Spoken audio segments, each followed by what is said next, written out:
last summer in charge. And looking to go out on the right note, but away we go. Colombia in their traditional yellow tops and blue shorts, and France wearing the kit that they will wear this summer at the World Cup for the first time.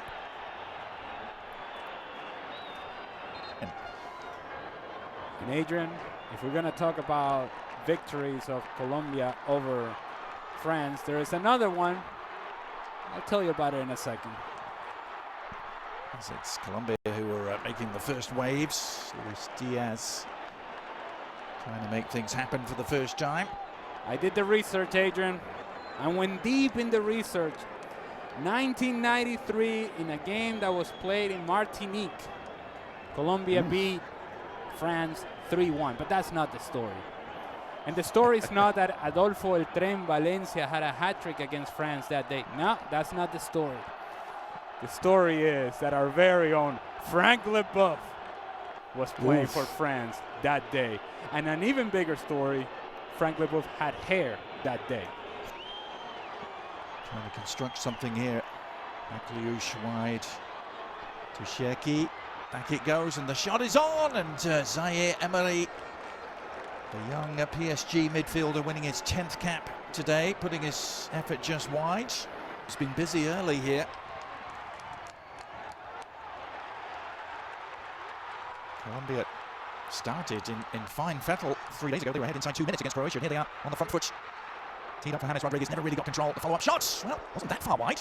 There's Richard Rios. Quite couldn't sort it out on top of the 18-yard box, but once this ball pops out to Richard Rios, this is an aspect of his game that he is really good at.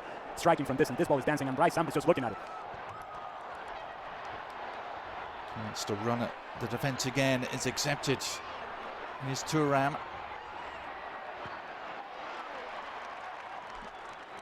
Nearly every minute in 2018. N'Golo Kante has played the first touch, but to keep the attack alive. Akliouche looking to combine, and well, it's an ungainly tangle of legs rather than an actual foul. There's an initial grab from Juan Cabal, a little something. Not enough for a penalty. Mojica sort of turns Akliouche around, and then Cabal, as you mentioned, tangling the legs, and we play on. World Cup qualifying action. Now, chance for Thuram, going around the keeper, but he was offside. Montero out to make life difficult for him, but Marcus Thuram.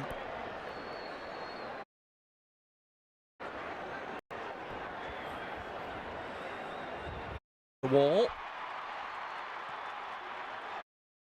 Colombia have their back. Some really good footwork there from Davinson Sanchez.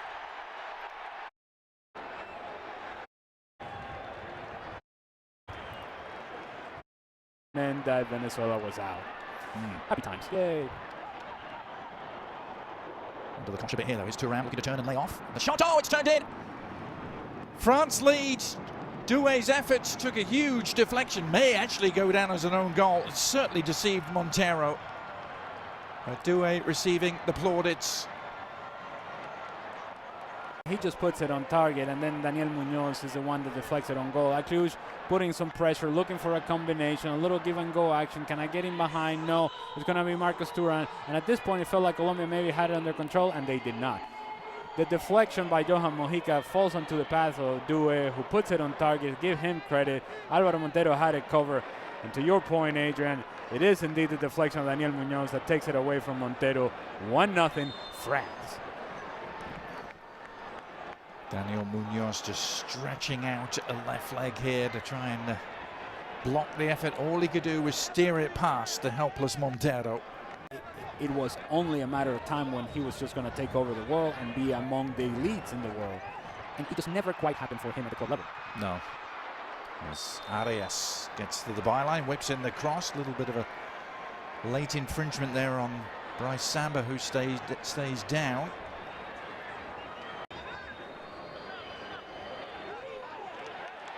Doué losing out to Arias, the Palmeiras man, pounding forward. And options here for Colombia. James Rodriguez just needed an extra touch, and N'Golo Kante wasn't about to let him have that. Club career never quite matching what he's done wearing the yellow of Los Cafeteros, as they have some defending to do. It's a nice leave, and well, some cross wires there. Cherki trying to play it back into the path of Doué. Qua working his way Forward with an efficient pass, and it provides a platform here for the French again. Akliouche swinging it in towards Thuram, who heads it home. Flag stays down. The smile widens, as does the lead. Marcus Thuram with the perfect header in off the bar. It's just too much time and space. Good run from Kalulu. You got to get tight. There's no help coming defensively, and then the center backs get split. Daniel Muñoz gets out jumped. Where is the other center back? Nowhere to be found. Álvaro Montero, the goalkeeper, hunting for butterflies, doesn't get there. Johan Mojica and Luis Diaz, somebody's got to put pressure on the ball. They do not. Center backs gets out jumped. Davison Sanchez misjudges the flight of the ball. Daniel Muñoz is a mismatch against a guy like Marcos Thuram, and then Álvaro Montero doesn't help the situation because he threatens to come out but doesn't, off the post and in. 2-0. Looking to respond immediately. Decent looking cross. Colombia have a corner. The two centre backs were split horribly there. That second French goal. And I'm not sure where Juan Cabal was, but he wasn't where he needed to be. As they try and hit back though, it's Muñoz, who was almost on the end of that intricate move. You're sacrificing some of the pressure that you can put other teams under in the midfield, but you're gaining in the creativity that you can have in the attacking third. And Thuram has latched onto this. Another potentially potent moment, and Thuram seeing his final effort deflect wide for a corner. Shaki after the back heel from N'Golo Kante, and it falls Doué's way. Trying to weave his way through, gets the shot off, and tipped over the top by Montero. This is impressive stuff again from the French. It is from France, and certainly it is not from Colombia's perspective. They have a lot of numbers around the ball, but nobody's actually closing down the space. There's a lot of ball watching going on defensively from Colombia, and they seem to be confused as to where is it that they need to step to the ball. Once France starts rotating, it's something that we mentioned earlier, once they start rotating positions and players come in and out of position, Colombia seems confused as to who to pick up. Corner served in, up for grabs on the edge of the area. Has Nestor Lorenzo, and it has to be sorted out. But this is a concern that Colombia has had. It's not just in this game. There's a lot of sort of talking going back and forth as to who drops in, who steps forward, and you have in James Rodriguez a player who's just going to float. And then Gonarius wants to join in the attack, so we start losing numbers in the midfield. France starts getting control of that area of the field, and, well, in the end, it's 2-0. France's first trip to the US since 1979. They haven't been here in all that time. Of course, didn't qualify for the 1994 World Cup, famously. As Hernandez has to get that back in a hurry to Samba, who wasn't outside his area. That was what Luis Suarez was claiming. Recovery work from Doué, just disrupting it, breaking it up. Well, the quick thinking and intervention there by Puerta, drawing the foul and the resulting free kick. Some game to make a debut in.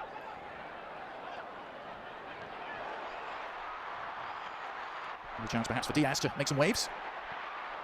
And then the shot well over the top. Well, it's a careless giveaway. Will it be punished? France on the move here. It's Thuram chasing it down. Good square. The shot is on. And it's 3. And it's Doué again who's done it. A clinical counter-attack. The two goal scorers combining this time. Thuram teeing up Doué, who did the rest. It takes is a turnover. And then from there's 1 and 2 touches. And France are just running freely. Able to find the correct pass with the correct pace. Optional defending at the back post. Hey, Daniel Muñoz, where are you, papi? ¿Dónde estás? Nowhere to be found. Nowhere to be found. And it's something that I mentioned earlier, that he lacks tactical discipline.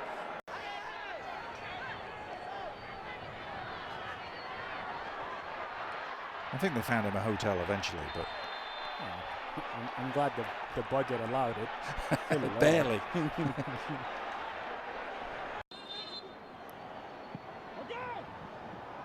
James curling it beyond the far post, still there for the taking.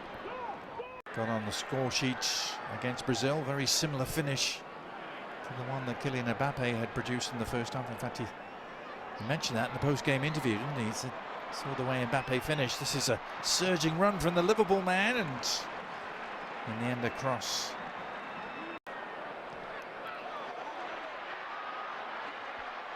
One back for Colombia, and a chance to break here.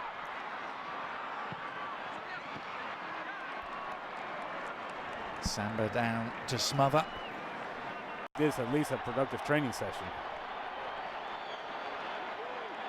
Well, the majority of the crowd here in Landova are about to get their wish as Cordoba tries to make something happen. A chance for a reply, and they've taken it.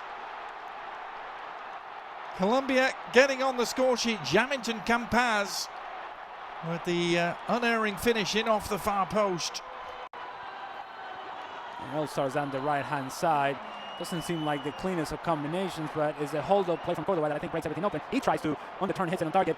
It's a friendly deflection for Colombia, but then after that, quality in the pass, good pace on the ball in terms of the pass. It gives Campaz everything that he needs in order to hit this with his left foot. But Cordoba's trying to create for himself as it falls to the top of the 18-yard box. Then it's a good pass with good pace and a good finish to the far post, off the post and in. 3-1. Yep, and another debut international goal for Campaz. And energy and some life to Colombia. Quintero delivering the free kick up, still up for grabs, appeals for a handball, rather half-heartedly. French defence under some duress here as Puerta reels around. Another good piece of play from him. It's a real scrum down inside the 6-yard box. Quintero eventually delivering to the near post. Another rebound the French can't quite deal with. Now they can. Very efficiently worked out of defence, and what a ball from Elise to release Ekitike round the keeper. He tried to go. Good recovery from Montero. Danger not removed. And it needs a goal line clearance in the end. Colombia, France taking no notice of that and producing this. I think Ekitike just showed too much of the ball to Alvaro Montero, knowing exactly what he was going to do. And if indeed he was going to take him to the outside, then that touch really has to get around the goalkeeper. Proof in the defending part, certainly in the center back position, that has been a problem.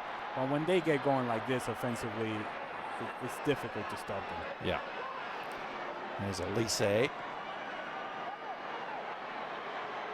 Mbappe under control.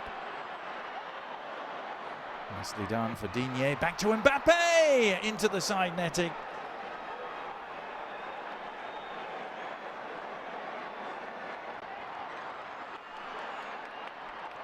Campaz, the Colombian goal scorer, carving out another corner. Plenty of talented French teams that haven't won before. Another good moment here for Colombia. Is there another goal to come? There isn't. Last-ditch block. Campaz trying his luck again. Samba able to punch it clear. And the French survive defensively and look to thrive at the other end again. Ekitike with a driving run.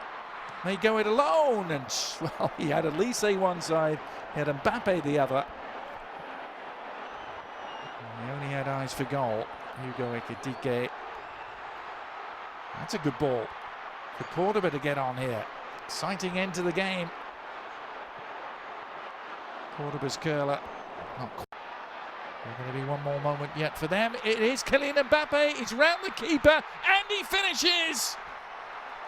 And he ties the all-time French record goal scorer. Offside, offside, Adrian. Calm down, Adrian. That was going to be the moment. Olivier Giroud was about to hand his crown over to Mbappe, but it'll have to wait. Trying to send the yellow-shirted crowd home happy with another strike. It's not going to come though, and with it goes the final whistle.